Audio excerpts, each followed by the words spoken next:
ভয় করছি ভয় করতে না না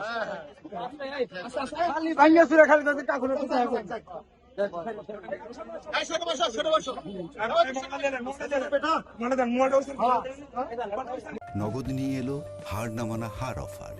সর্বনিম্ন 10,000 টাকা রেমিটেন্স নগদে পাঠালে থাকছে স্বর্ণের হার জেতার সুযোগ।